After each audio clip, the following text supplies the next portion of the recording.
Assalamualaikum warahmatullahi wabarakatuh. Saya Kansafi Panjagaria, kelas A 2019-2, kelompok 2 dengan NIM 1911111025. Di sini saya akan membuat video SL yaitu pemeriksaan fisik muskuloskeletal.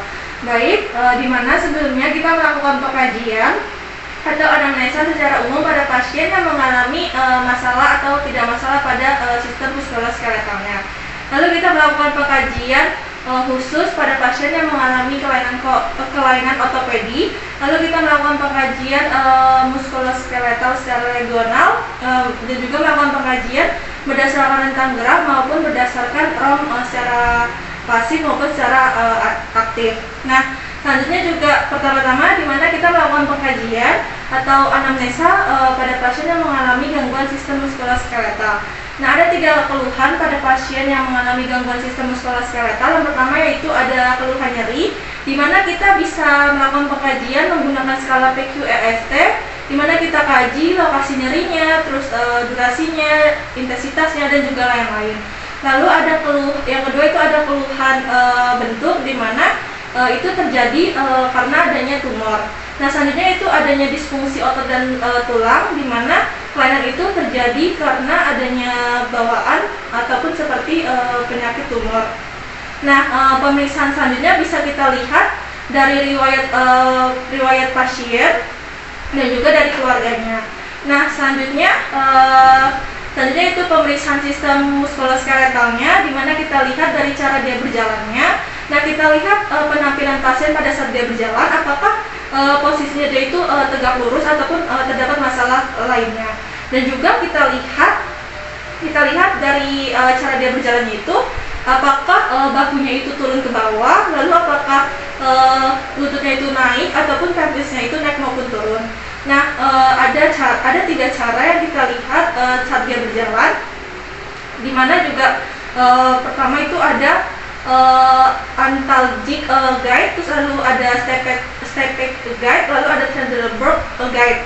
Nah, selanjutnya kita melakukan pemeriksaan pada tonus otot ataupun kekuatan otot, yang dimana dilanjutkan dengan pemeriksaan atrofi otot. Nah, pemeriksaan ini dilakukan posisi pasien itu rileks, lalu boleh saat berbaring maupun saat duduk. Nah, penilaian tonus otot ini ada penilaian dari 5 sampai penilaian 0. Nah, baik, untuk penilaian 5, di mana pasien ini dapat melawan gravitasi dan juga melawan tekanan. Nah, ibu boleh mengangkat tangannya. Nah, seperti itu nilai 5. Nah, untuk nilai 4, di mana pasien ini tidak dapat melawan tekanan tangan kita, tapi dia dapat melawan gravitasi. Ibu boleh angkat tangannya. Nah, itu penilaian 4. Nah, selanjutnya untuk penilaian 3, di mana pasien itu tampak lemah sehingga mudah terjatuh. Nah, itu penilaian 3. Nah, untuk penilaian 2, di mana pasien itu tidak dapat menggerakkan tangannya, tapi masih ada sedikit-sedikit dalam menggerakkan jari-jari tangannya. Nah, seperti itu. Nah, untuk penilaian 1, di mana pasien itu tidak dapat menggerakkan tangannya, tapi masih ada usaha untuk menggerakkan saat kita meraba tangannya. Nah, ini untuk penilaian 1. Nah, untuk penilaian 0, di mana pasien itu tidak dapat menggerakkan tangannya sama sekali. Nah, lalu jika kita mendapatkan nilai 210, selanjutnya kita melakukan pemeriksaan atrofi otot. Di mana cara memeriksanya, sebelumnya kita cek di tangan kita atau kita periksa di tangan kita terlebih dahulu, lalu kita fleksikan seperti ini. Nah, sambil kita merasakan gerakan otot di tangan kita. Nah, jika kita sudah merasakan gerakan otot di tangan kita, lalu kita coba ke pasiennya. Ibu, boleh. Lalu kita fleksikan. Nah, sambil kita merasakan gerakan otot tangan pasien, apakah sama dengan gerakan otot di tangan kita ataupun tidak. Nah, selanjutnya itu kita melakukan pemeriksaan sistem muskuloskeletal secara regional, di mana pertama kita melakukan pemeriksaan di bagian kepala dan juga leher pasien. Nah, sebelumnya kita inspeksi dulu dari cara berjalan pasien tersebut, lalu kita lihat dari bahu kiri dan kanan pasien ini apakah simetris ataupun tidak. Nah, selanjutnya kita melakukan palpasi, di mana kita berdiri maupun duduk di belakang pasien. Ibu boleh memperhatikan. Nah, posisinya seperti ini. Lalu 2 jari kita berada di bahu, 2 jarinya berada di leher.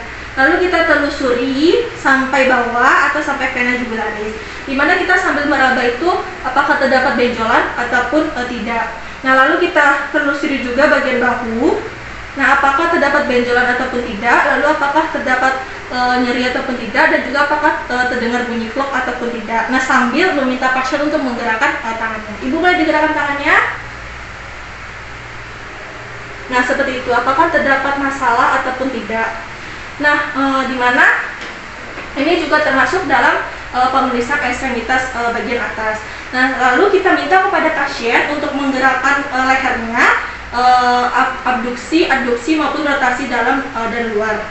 Nah, selanjutnya kita melakukan pemeriksaan, yaitu pemeriksaan siku dan juga lengan maupun tangan, di mana sebelumnya ibu boleh menghadap ke saya. Nah, di mana ibu boleh kan? Nah, sebelumnya kita melihat apakah terdapat benjolan ataupun tidak di bagian sikunya, lalu kita raba sambil kita gerakan apakah terdapat benjolan ataupun tidak. Nah, ibu boleh menggerakkan tangannya. Nah, seperti itu. Lalu boleh menggerakkan ke belakang. Nah, baik, seperti itu. Nah, dilakukan juga dengan tangan sebelahnya. Nah, selanjutnya untuk di bagian lengan, di mana kita lihat di bagian pergelangan tangannya apakah terdapat benjolan ataupun tidak, juga bisa kita sambil raba apakah terdapat benjolan ataupun tidak. Nah, lalu minta pasien untuk menggerakkan pergelangan tangannya. Ibu boleh digerakkan. Nah, seperti itu. Nah, selanjutnya kita akan melakukan pemeriksaan pada bagian punggung pasien, di mana sebelumnya ibu boleh bisa menghadapkan. Nah, sebelumnya kita melihat dulu punggung pasien apakah dia mengalami suatu kelainan kifosis, lordosis, gibus, dan lain-lain. Nah, untuk kelainan kifosis, mana pasien itu menunduk ke arah depan seperti ini, lalu untuk lordosis ke belakang. Nah, untuk gibus, di mana dia mengalami terdapat punuk ataupun tidak. Nah, selanjutnya di mana di pemeriksaan punggung ini kita melakukan palpasi dan juga sambil kita lihat, di mana kita raba di bagian punggung pasien dari servikal sampai ke lumbal. Nah, apakah terdapat benjolan ataupun tidak saat kita merabanya. Nah, lalu ibu boleh menghadap. Nah, untuk di bagian depannya kita raba juga sambil kita lihat. Nah, apakah dia dari iga sampai ke abdomen. Nah, apakah dia terdapat benjolan ataupun tidak. Nah, untuk di abdomen kita lakukan penekanan. Ibu boleh tarik nafas. Bukan. Nah, di mana untuk mengetahui kekuatan dari otot abdomennya. Nah, selanjutnya kita melakukan pemeriksaan atau pengukuran disfrensi, di mana untuk mengetahui apakah kaki kiri maupun kanan pasien ini mengalami panjang yang sama ataupun tidak, dan juga apakah terdapat kelainan bentuk ataupun tidak. Nah, pengukuran itu di mana kita ukur dari sias sampai ke bagian malleolus. Nah, lalu kita lihat berapa. Nah, setelah itu kita ukur juga di sisi sebelahnya dari sias sampai ke malleolus. Nah, apakah kaki kanan maupun kirinya itu sama ataupun tidak. Nah, selanjutnya yang kedua itu kita bisa mengukur dari bagian pusat sampai ke malleolus. Nah, lalu kita tandai, setelah itu kita ukur juga di sisi sebelahnya. Nah, apakah sama ataupun tidak. Baik, selanjutnya kita melakukan pengkajian khusus, di mana yang pertama itu ada pengkajian atau pemeriksaan valens. Nah, untuk di mana tujuannya itu untuk mengetahui apakah pasien tersebut mengalami sindrom seperti sindrom turnal carpal.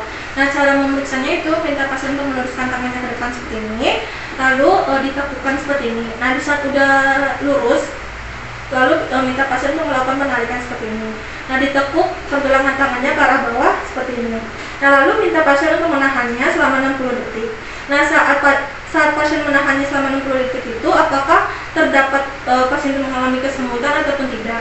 Nah, jika pasien itu mengalami kesemutan, maka dicurigai pasien itu mengalami sindrom, yaitu sindrom turnal carpal. Nah, selanjutnya itu pemeriksaan Tinel. Nah, di mana kita akan melakukan perkusi di bagian persendian pergelangan tangannya. Nah, lalu kita ketuk ataupun kita perkusi sebanyak 3 kali. 1, 2, 3. Nah, jika pasien itu mengalami kesemutan, maka tinalnya itu positif. Tapi jika dia tidak mengalami kesemutan, maka tinalnya negatif. Nah, bisa juga kita melakukannya itu menggunakan Harmer, di mana kita ketuk atau kita perkusi juga sebanyak 3 kali. 1, 2, 3. Nah, sama jika pasien itu mengalami kesemutan, berarti dia mengalami tinal positif. Tapi jika tidak mengalami kesemutan, berarti dia mengalami tinal negatif. Nah, selanjutnya kita melakukan pemeriksaan refleks patella, di mana posisinya itu seperti ini. Lalu kita tekan menggunakan tangan kita. Nah, posisi kakinya itu bergantung dan juga pasien itu dalam keadaan rileks. Lalu kita ketuk patellanya menggunakan Harmer. Nah, seperti ini posisi yang normal. Nah, selanjutnya kita melakukan pemeriksaan tanda balon ataupun benjolan di lutut. Nah, di mana di mana kita lihat pergerakan cairannya apakah ada atau tidak, lalu kita fiksasi sambil kita raba di patellanya apakah terdapat pergerakan cairan maupun tidak. Nah, untuk pemeriksaan tanda balon di mana dia tidak hanya di bagian patellanya saja. Nah, kita fiksasikan pergerakan cairannya apakah terdapat penumpukan cairan atau tidak. Nah, lalu kalau misalkan ada, kita raba patellanya. Nah, apakah terjadi juga penumpukan maupun pergerakan cairan ataupun tidak. Nah, untuk indikasinya di mana apakah pasien ini mengalami kelainan, misalkan kayak pasien itu mengalami suatu kelainan kayak misalnya kelebihan volume cairan, terus kelainan bentuk ataupun masalah yang lainnya. Baik, sekian dari saya. Terima kasih. Wassalamualaikum warahmatullahi wabarakatuh.